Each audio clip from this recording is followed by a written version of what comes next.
All right, let's dive into a really crucial part of Hermann Hesse's Siddhartha. This is the moment where, after years of turning his back on the material world, Siddhartha makes a conscious choice to turn around and face it. This isn't about waking up from the world, but waking up to it. And this quote, this is everything. It's the key to his whole transformation. He finally stops looking for some secret meaning behind everything he sees. For what feels like the first time, he just looks at the world, the sun, the river, and sees that it's beautiful. Not for what it represents, but just for what it is. You have to remember, as a samana, the world was just an illusion to him. It was a distraction, something his mind had to conquer. The real goal was always somewhere else, beyond what you could see. But now his goal is to be right here, to actually engage with life, not run from it. But, just because you have a revelation doesn't mean life gets easy. In fact, almost immediately, as he's heading towards the city, this new mindset gets put to the test. Big time. So this encounter unfolds pretty quickly. It starts off as just some playful back and forth, but it escalates into a real moment of temptation.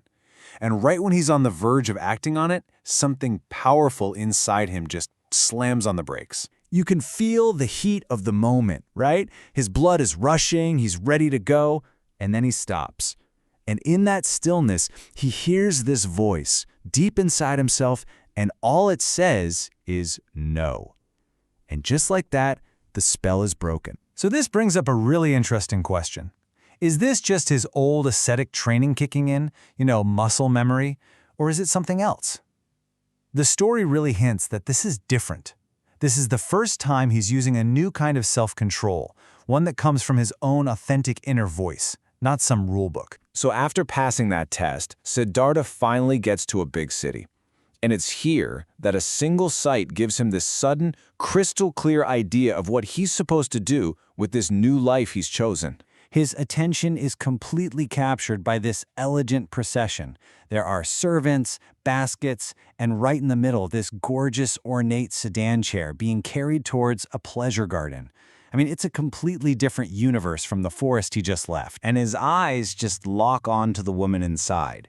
He doesn't just clock her as beautiful, he notices these incredibly specific, vivid details, like her mouth being as red as a freshly cracked fig. But it's not just her physical beauty that gets him.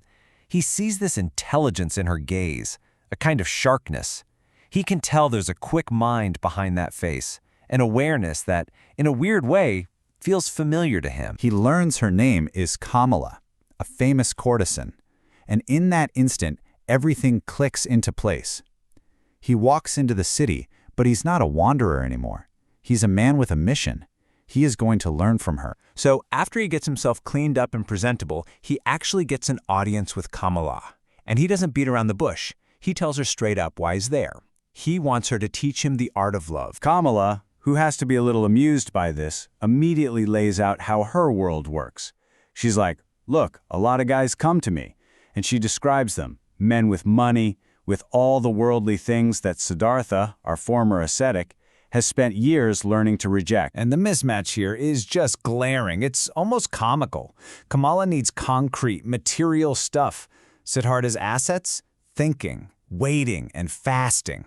I mean, on paper, this looks like a negotiation that's dead on arrival. So when Siddhartha playfully suggests that maybe he could just take a kiss, Kamala drops this little piece of wisdom on him. Love, she says, is a lot like a Brahmin's wisdom. You can beg for it, you can buy it, but you can't steal it. The value is in the willing exchange, not in the taking. Kamala is still pretty skeptical. I mean, how is this poor, penniless man going to get all the things he needs? And this is where Siddhartha reveals his ace in the hole. He shows her that his supposedly useless skills are actually his greatest power. And here it is. This is his incredible answer. It's one of the most powerful lines in the book. He doesn't list any practical skills. Instead, he takes the core disciplines of his old ascetic life and reframes them as the ultimate tools for achieving anything he wants, even in this world. And you have to understand, these aren't just passive things he can do. For Siddhartha, they are active weapons. Thinking gives him unwavering focus. Waiting gives him infinite patience. And fasting gives him complete mastery over himself. Together, they create this unshakable inner resolve. Then he uses this amazing metaphor to explain his whole philosophy. He says a person with a true deep resolution is like a stone you throw into water. The stone doesn't have to try. It doesn't struggle or swim. It just falls, pulled by its own nature to its destination. Siddhartha says he does nothing but set the goal, and his resolution does the rest, pulling him right through any obstacle. So Kamala, she has a much simpler explanation. She basically says, you're a handsome guy, luck is on your side. But Siddhartha insists it's not luck. He believes it's a law of nature.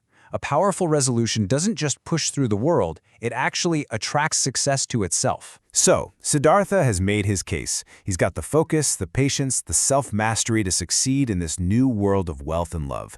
His method seems almost unbeatable. But as he starts down this path, we're left with this really critical question. He might have the tools to win the game, but what's going to be the price of playing it?